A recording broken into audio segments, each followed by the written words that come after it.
বৈষম্যবিরোধী ছাত্র আন্দোলনের পক্ষ থেকে যে নতুন রাজনৈতিক দলের ঘোষণা করা হলো, সেই নতুন রাজনৈতিক দলের ঘোষণা, বাস রিকুইজিশন করে সেখানে ভর্তি করার চেষ্টা করা, তাদের বক্তব্য, সেইখানের মধ্যে মানুষের অংশগ্রহণ, প্রত্যেকটা তো পুরনো রাজনীতিরই একটা আমি কি বলবো, খুবই দুর্বল একটা মঞ্চায়ন। আমি সব মিলেই বলছি, এইটা আমি এখন উদাহরণ হিসেবে বলিনি, কিন্তু এটা একটা প্রমাণ। ধরেন বিএনপির ব্যাপারে যেরকম বললাম, ঠিক একইভাবে বলি এই ছাত্রদের যে বিশাল ত্যাগ, আন্দোলন করবার ব্যাপারে তাদের যে বড় ভূমিকা, মানুষ কিন্তু তার প্রতি খুবই রেসপেক্টফুল, কিন্তু তারপর তারা এইটা পছন্দ করে নেই। এইটা হয়তো সব মিলে 5টা বাসই এসছে, আমি জানি না ঠিক কতগুলো, কারণ পত্রিকায় 5টার কথাই আসছে, কিন্তু এটাও মানুষ সমালোচনার চোখে দেখেছে যে বিশাল আয়োজন, মানুষ তার ব্যাপারে প্রশ্ন করছে, অনেক টাকা তো রয়েছে, এই টাকা এরা কোথায় পেল? এটাও একটা চেতনার মান না, যে তারা যাকে সম্মান করে, এমনকি ভালোবাসে। আমি মানুষের জায়গা থেকে বিষয়টা বুঝতে চাইছিলাম যে এইখানে কি কারো স্বতঃস্ফূর্ত অংশগ্রহণের ব্যাপারে আমরা মুখে বলতেছি যে তাদের অনেক বড় ত্যাগ আসে, কিন্তু তারা যখন রাজনৈতিক দল করার ঘোষণা দিচ্ছে, আমরা কি তাদেরকে সাপোর্ট করতেছি না তো? আমরা যদি জনগণের জায়গা থেকে বলি, আমরা তো মজা দেখতেছি যে পারলে কর। না, এইটা আমি বলবো যে তার একটু নেগেটিভ হলো। কেন? আন্দোলন করবার সময়, এমনকি জীবনদানের সময় মানুষের যে স্বতঃস্ফূর্তটা দেখেছেন, এখন ওই যেদিনটা ঘোষণা হলো সেদিন তো ওই রকম পার্টিসিপেশন হয়নি। লোক বেশ দেখা গেছে, কিন্তু সেটাও অনেকখানি ম্যানিপুলেটেড, কিন্তু ওই রকম করে স্বতঃস্ফূর্ততা মানুষের মধ্যে নাই। তার মানে মানুষের চেতনার কথা আমি বলছি যে ওইটার মধ্যে কিন্তু আপনি ভালো দিকই দেখছেন, কিন্তু অন্য যারা এইটাকে নিয়ে একটা রাজনীতি গড়ে তোলবার চেষ্টা করছেন, তাদের এই প্রক্রিয়ায় ভুল আছে। 2 নম্বর কথা, রাজনীতির ন্যারেটিভটা কি আসছে, সেই ন্যারেটিভ কি মানুষদের আকৃষ্ট করেছে? আমি এরকম দেখিনি। তাদের যে বক্তব্য। ভাই, আমি একটু প্রফেসর নিউটনের কাছে, আমি শুধু একটা বিষয়ে একটু অবতারণা করতে চাই যে আপনি দেখবেন যে সার্জিস আলম, যিনি উত্তরাঞ্চলের মুখ্য সংগঠক নতুন জাতীয় নাগরিক পার্টির, যাকে তারা এনসিপি বলছেন, তিনি বলছেন হাসিনার ফাঁসির আগে নির্বাচন নিয়ে কথা নয়। এটা উনার এই কথা দিয়েই কিন্তু বোঝা যাচ্ছে যে তারা চান যে নির্বাচনটা পরে হোক। আবার আমরা নাহিদ ইসলামকে বলতে শুনছি যে গণপরিষদ নির্বাচন এবং এটা পাশাপাশি বলতে হয়। তারা কি আসলে একটা সময় আরেকটু বেশি চান এই সরকারে থাকুক, তারা দল গুছাবেন, এবং এর জন্য তারা কিছু পপুলিস্ট কথা বলছেন, নাকি তারা সিরিয়াসলি এটা মিন করতেছেন হাসিনার ফাঁসির আগে নির্বাচন? আমি তাকে কোট করি, জনাব সার্জিস আলম বলছেন নির্বাচনের আগে খুনি হাসিনাকে বাংলাদেশে নিয়ে এসে ফাঁসির মঞ্চে নিতে হবে। যতদিন না আমরা খুনি হাসিনাকে ওই ফাঁসির মঞ্চে না দেখছি, বাংলাদেশে কেউ যেন ভুলক্রমে এই নির্বাচনের কথা না বলে। দুইটার মধ্যে ইয়াটা আমি ঠিক বুঝতে পারছি না। আপনি যদি একটু প্রাথমিকভাবে বলেন, আমি একই প্রশ্ন নিয়ে মান্না ভাইয়ের কাছেও যেতে চাই। Professor Newton. আচ্ছা খালিদ, সার্জিস আলমের কথা আমি একভাবে বিবেচনা করব, হ্যাঁ, আর নাহিদ ইসলামের কথা একভাবে বিবেচনা করব, আর সরকারের যারা পরিচালনার দায়িত্বে আছেন, এই মুহূর্তে উচ্চতর পর্যায়ে আছেন, তাদের কথাকে আরেকভাবে বিবেচনা করব। রাজনৈতিক দল যখন জনসমাবেশে একটা বক্তৃতা করে, তখন সেখানে অনেক রকমের বিষয় আসে। আমি বারবার করে বলবো, দেখেন, আমরা কিন্তু এমন একটা পলিটিক্যাল কালচারের মধ্যে আছি, দীর্ঘকাল ধরে আমরা চট করে রাতারাতি সেই পলিটিক্যাল কালচার পার হয়ে চলে যেতে পারবো না, অনেক কিছু রেস থেকে যাবে। কিন্তু আমি ঝোঁকটা দেখতে চাই যে ওভারঅল ঝোঁকটা কেমন, ওভারঅল ঝোঁকটার মধ্যে কি বের হয়ে আসার, পার হয়ে যাওয়ার, সামনে যাওয়ার প্রবণতা আছে। একটু আপনি একদম পরিষ্কার করেছেন। আমি একটু জনাব মাহমুদুর রহমান মান্নার কাছে বলতে চাই যে উনি রাজনৈতিক দল এবং সরকারের মধ্যে আলাদা করতে থাকতে চান, এবং এই যে হাসিনার ফাঁসি আগে নির্বাচন নিয়ে কথাই নয়, এইটা নিয়ে আপনার মতামত একটু জানতে চাইব জনাব মাহমুদুর রহমান মান্না। যদিও উনি ধরেন সরকারের 2টো স্তর আলাদা আলাদা করে দেখিয়েছেন, তারপরে আমি বলি যে 2টো স্তরই যদি আপনি দেখেন, তারপরে যেই কাজটা মনে করছেন যে সময় লাগবে, সার্জিস আলমের অনেকটা ডেমাগগের মতো, মাঠের বক্তাদের মতো করে মানুষকে একটু ইনভাইট করার জন্য বা পক্ষে আনবার জন্য ওইভাবে বলছেন, ওনার কথার যদি তাই ধরি। আর তার এগেনস্টে দেখেন প্রফেসর ইউনূস, উনি খুবই ক্যাটেগরিক্যালি বলছেন যে উনি মানুষের উপরে লাঠিচার্জ করতে চান না, জেলে দিতে চান না, গুলি করতে চান না, তারা কথা বলুক, মন করে কথা বলুক, কথা বলার জন্য কোনো রকম শাস্তি হবে না। খেয়াল করবেন, ডক্টর ইউনূসের এই কথা কিন্তু এক ধরনের ভাবে যদি দেখেন, একটা যুগান্তকারী ব্যাপার। একটা সময় অতিক্রম করে যেখানে মানুষের কণ্ঠ রুদ্ধ করার ব্যাপারটাই প্রধান ছিল, সেখানে তিনি সম্পূর্ণ অর্গল খুলে দিয়ে বলেছেন ইউ স্পিক, কোনো অসুবিধা নেই তোমাদের। তার এগেস্টে মনে করেন সার্জিসই হোক কিংবা নার্স কি বলে আপনার ওদের নাহিদ হোক অথবা অন্য যেই হোক, তারা কি এরকম করে বলতে পারতেন না? তারা তো এর আগে বিতর্কটা শুনেছেন। চাইলেই আপনি শেখ হাসিনার ফাঁসি আদিষ্ট করতে পারবেন, আদেশ করতে পারবেন না, এটা বিচার বিভাগ বলবে। তারপরে কথা হচ্ছে কতদিনের মধ্যে করবে সেটাও ঠিক করতে পারবেন না। তাহলে আপনি কিরকম করে নির্বাচনী প্রক্রিয়াটাকে ওর সাথে এইভাবে বেঁধে দিতে পারেন? আপনি সেটা বরঞ্চ বলতে পারতেন আরো সহজ করে মানুষকে বোঝাবার জন্য যে এদের শাস্তি হতে হবে এবং সেই শাস্তি ছাড়া এই দেশে গণতন্ত্র হবে না। কথা তো অনেকভাবে বলা যায়, কিন্তু উনি যেরকম করে বললেন, যদি আপনি এটা লিটারালি নেন, উনি যেরকম করে বলেছেন সেরকম করে নেন, তাহলে সেইভাবে করা যাবে কি? কতদিনে করা যাবে? ইতিমধ্যেই দেখেন বিএনপির 2-3 জন নেতা এটার উপরে রিয়াকশন দিয়েছেন। যেখানে আপনি ঐক্যের কথা বলেছেন, ঐক্যের কথা বলে আপনাদের অনুষ্ঠানটা শুরু করলেন, এইখানে রীতিমতো বিভেদের সুর স্পষ্ট হয়েছে, 24 ঘন্টাও লাগেনি। তো ওই কারণে আমি বলছি যে এটা এরকম নয়, হ্যাঁ ধীরে ধীরেই তো হবে, একদিনে সব বদলাবে না। কিন্তু কিছু কিছু বিষয় আছে যেটা ইনস্ট্যান্টেনিয়াসলি হতে পারে, যেরকম করে ডক্টর ইউনূস বলতে পারলেন যে বলে যান আপনারা, এবং তার সম্পর্কে কত কথা বলা হচ্ছে, উনি তো কাউকে তার জন্য তার গায়ে হাত দিচ্ছেন না, কোনো কিছু করছেন না। আবার এইখানে আপনি এমনভাবে বলছেন তাকে এনে তারপরে ফাঁসি দিয়ে তারপরে নির্বাচন, তার আগে কেউ নির্বাচনের কথাই বলতে পারবে না, অথচ নির্বাচনের কথাই এখনো ডমিনেট করছে। পুরা গভর্নমেন্ট নির্বাচনের জন্য সংস্কার করে ডেট ডিক্লেয়ার করে ওটাই তো করছে। তো দুটোকে আপনি কি মনে করতে পারেন যে না এটাও একটা বিকাশের পথে এই বক্তব্য গেছে? সেরকম না, কিন্তু এটা নিজের মিস্টেক আমি মনে করি, এবং একটা আবেগ থেকে বলেছে। কিন্তু মানে ভাই আমি একটু বলি যে আপনি যেটাকে প্রচলিত রাজনৈতিক ধারাতেই তারা থাকছে ওরকম যদি আমি ধরেও নেই, কিন্তু প্রচলিত রাজনৈতিক ধারায় যদি তারা না থাকে, তারা বিএনপি জামাতের মতো আপনাদের মতো দলের সাথে যারা প্রচলিত রাজনীতিতে রাজনীতি করতেছেন তাদের সাথে তারা ফাইটটা করবে কেমনে? মানে তো লেভেল প্লেইং ফিল্ড হবে না। তাদের যতই সমর্থন থাকুক, মানুষ তো তাদেরকে প্রচলিত রাজনীতির ধারার মধ্যে থেকে বাদ না করে গেলে, এই পলিটিক্যাল রেটরিকগুলি না বললে, এরকম শক্তি না দেখালে, এরকম একটা স্বপ্নের জায়গা থেকে কিছু বাড়তি কথা না বললে, আমরা তো তাদেরকে নজরে দিচ্ছি না। সার্জিস আলম এই কথা না বললে তো এটা হেডিংই হইতো না। মানে আমরা যা দেখছি আর কি, আমাদের উপরে দায় নিয়ে আমি বলতেছি। খালেদ খুবই ভুল করছেন, কারণ আপনি মনে করছেন যে এটা বললেই উনি অন্যদের অ্যাটেনশন ড্র করতে পারেন এবং বাই দ্যাট উনি পপুলার হন, পরিচিত হন। এগুলো ঠিক না। ডেমাগগদের দিয়ে কখনোই আপনার ভালো পলিটিক্যাল কাজ হতে পারে না, এগুলো ডেমাগগি। আপনি এর চাইতে সুন্দর করে ভালো করে কথা বলতে পারতেন, সেটা সম্ভব। আপনি যাদের কথা বললেন যে সমস্ত পার্টি, তাদের অনেক মিস্টেক আছে, এখনো মিস্টেক আছে, আপনি সেই মিস্টেকগুলো ধরে কথা বলেন। আপনি দেখছেন নাকি এখন পর্যন্ত চাঁদাবাজি, দখলদারিত্ব কি বন্ধ হয়েছে? তার উপরে কি তারা কথা বলছে? অথবা তাদের এরকম আরও যে সমস্ত মিস্টেক আছে, আমি শুধু বিএনপি বলছি না, সবাইকে মিলে ধরেন আমারও যে মিস্টেক আছে তারা সেটা নিয়ে বলবেন।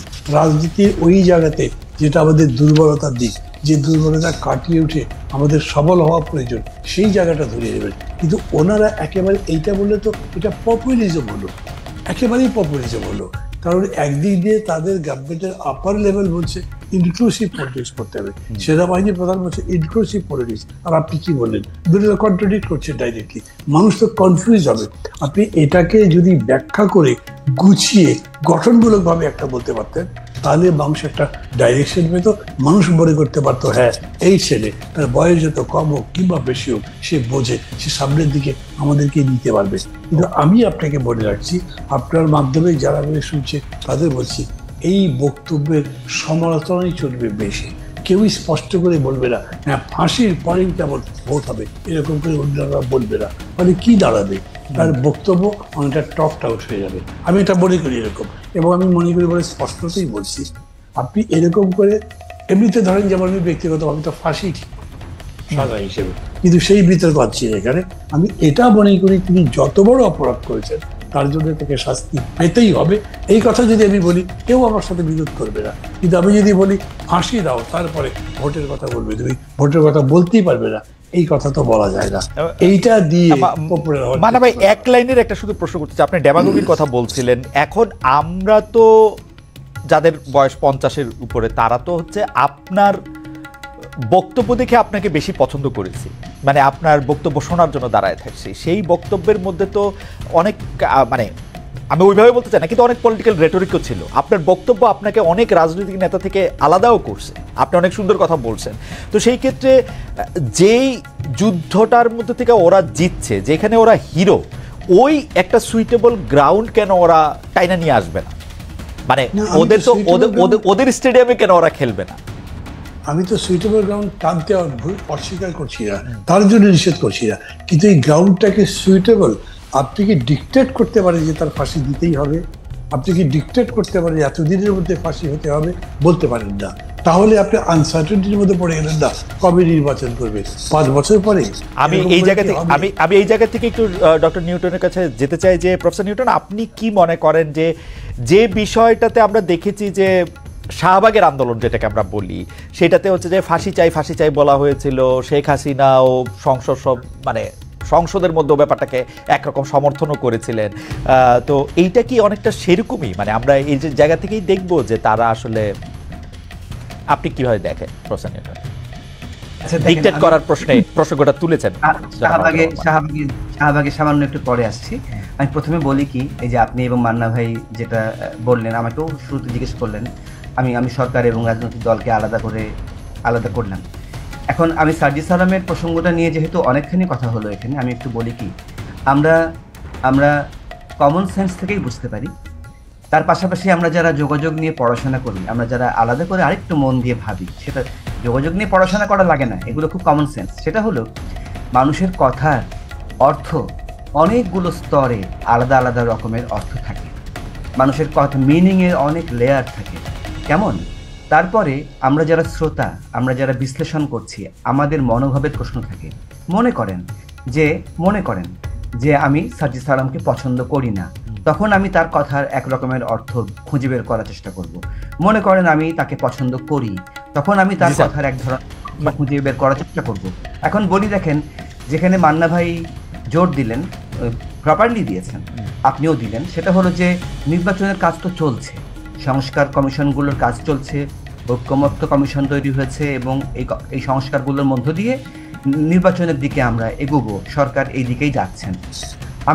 আমার কিন্তু মনে হয়নি সার্জিস আলম সত্যি এটা মিন করেছেন যে আমরা নির্বাচন হতে দেব না, বা আমরা আগে শেখ হাসিনাকে আক্ষরিক অর্থে ফাঁসিতে ঝোলাবো, তারপরেই নির্বাচনের কথা হবে, এর আগে হবে না।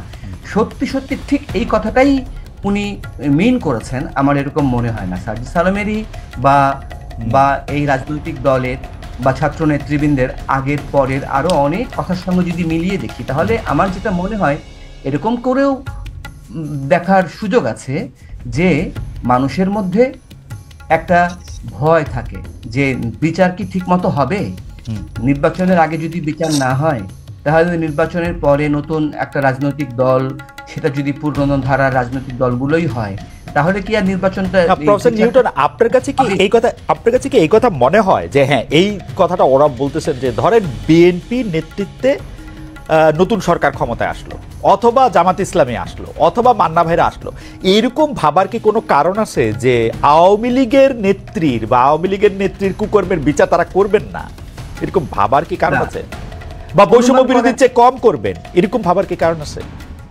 অনুমান করা কঠিন, আমি ভবিষ্যৎ নিয়ে অনুমান করা খুবই বিপজ্জনক কাজ। কিন্তু ইতিমধ্যে আমরা নানান ধরনের কথা, নানান ধরনের রাজনৈতিক দলের বিভিন্ন নেতার কাছ থেকে শুনেছি, যেখানে নানান ধরনের ক্লু ছিল, ইঙ্গিত ছিল, ইশারা ছিল যে, আচ্ছা, যেমন ধরেন জামাতের নেতা আমির সাহেব বললেন যে আমার বারবার ফ্যাসিবাদ বলতে ভালো লাগে না, কিংবা ধরেন যে আমরা এরকম কথাও শুনেছি যে আচ্ছা, আওয়ামী লীগ নির্বাচনে আসুক না, নির্বাচন করুক না। এই ধরনের কথাগুলোকে বাংলাদেশের অনেক মানুষই ওই একই রকম সুরে দেখবেন না। রাইট। আপনিও মনে হয় জামায়াত এবং বিএনপিকে কম পছন্দ করতেছেন বলে আপনার ফর্মুলাতে স্যার, যে আপনি ফালা আগের থেকেই সিদ্ধান্ত নিতেছেন, মানে ওরকম হচ্ছে কিনা? না, আমার কেসটা একটু আমি আপনাকে রিকোয়েস্ট করব, আপনার মাধ্যমে সারা দেশের মানুষকে রিকোয়েস্ট করব যারা আমার প্রতি একানা আগ্রহী, যে আমার ব্যক্তিগত ইতিহাসটা দেখবেন। আমি যাবতীয় রাজনৈতিক দলের বিরোধী বাই ডিফল্ট, আমি যাবতীয় রাজনৈতিক দলকে বাই ডিফল্ট মনে করি যে এগুলো কর্তৃত্ব পরায়ণ কাঠামো। ওকে, দেখেন, ফলে আমার কোনো বিশেষ রাজনৈতিক দলের প্রতি কোনো রকমের কোনো পক্ষপাত নাই, কেমন? কিন্তু আমি তো একটা স্বর্গীয় কাল্পনিক জায়গায় বাস করি না। আমাকে অনেক জঞ্জাল, অনেক আবর্জনা, অনেক ভালো মন্দ মিলিয়ে একটা সমাজে বাস করতে হয়। সেখানে আমাকে ফর দ্য মোমেন্ট নানান কিছু বেছে নিতে হয়, কেস বাই কেস বেছে নিতে হয়। স্থায়ীভাবে আমি সিদ্ধান্ত নিতে পারি না যে অমুক দল অমুক ধারা সেটা ভালো, অমুক দল অমুক ধারা খারাপ। হ্যাঁ, সেই দিক থেকে যদি আপনি বলেন তাহলে আমি বলবো যে অবশ্যই এই এত বড় একটা গণ অভ্যুত্থান বা বৈপ্লবিক একটা গণবিপ্লবের মধ্য দিয়ে আসা পরিস্থিতির মধ্যে যে রাজনৈতিক দলটা তৈরি হয়েছে তার কাছে আমার প্রত্যাশা বেশি, তার কাছে আমার প্রত্যাশা অনেক বেশি। অন্যান্য রাজনৈতিক দলের কাছে আমার প্রত্যাশাটা কম। নিউটন ভাই, আমি একটা বিষয় কি জানতে চাইতে পারি যে ধরেন আমার কাছে কেন জানি মনে হয়, যেটা আমি মান্না ভাইকে বলতেছিলাম যে তার স্টেডিয়ামে গিয়ে খেলার কথা, এটা আমার কেন জানি মনে হয় যে বারবার এ কথা বলে শেখ হাসিনার বিচারের কথা যে যেটা বলা হচ্ছে, অথচ আপনি যদি অন্য পলিটিক্যাল পার্টিগুলিকে দেখেন যে বিএনপি কিন্তু গত 15 বছর 16 বছরে যথেষ্ট পরিমাণে নিপীড়িত নির্যাতিত হয়েছে, জামায়াতের শীর্ষ নেতাদের সবার মৃত্যুদণ্ড হয়েছে, যেটা তারা মনে করেন যে সেইটা অন্যায়ভাবে দেওয়া হয়েছে। সেই ক্ষেত্রেও আপনি মনে করছেন যে তারা আসলে শেখ হাসিনার শাস্তি বা আওয়ামী লীগের শাস্তিটা কম হতে পারে? মানে এটা কি আসলে খুব যুক্তি দিয়ে বিবেচনা দিয়ে ভাবার? না, আমি অত সুনির্দিষ্ট করে কম শাস্তি হতে পারে বেশি শাস্তি হতে পারে এই জায়গাটাতে ভাবছি না। আমি ভাবছি কি, দেখেন যে আমাদের যখন পরিস্থিতিটা বদলে যায়, যখন আমার মূল ঝোঁক চলে যায়, যেমন মান্না ভাই অলরেডি উল্লেখ করেছেন যে গণ অভ্যুত্থানের মাত্র 3 দিনের মাথা থেকে বিএনপি একবার 3 মাস, একবার 6 মাস, একবার যৌক্তিক সময় ইত্যাদি প্রসঙ্গ তুলে নির্বাচনটাকে অনেক বেশি সামনে এনেছে। সেদিন দেখলাম মাহিন সরকারকে নিয়ে ভালো মন্দ আমি বলতে যাব না, কেমন, সার্বিক মূল্যায়ন করছি না, ওনার একটা পোস্ট খুব ইন্টারেস্টিং লাগলো যে আসলে জুলাই বিপ্লবের প্রধান কর্মসূচি ছিল যে আমরা নির্বাচন চাই। তা তো না, ঠিক না? উনি একটু স্যাটায়ার করে বলেছেন। কিন্তু আমাদের যখন ঝোঁক থাকে যে আমরা নির্বাচন করে ক্ষমতায় যাব এবং আমরা দেশ পরিচালনা করব, এটা যদি আমার প্রধান ঝোঁক হয়ে দাঁড়ায়, তখন ওই যে ফ্যাসিবাদী ব্যবস্থার বিলোপ, ওই জায়গাটাতে আমাদের ঝোঁক কম যায়।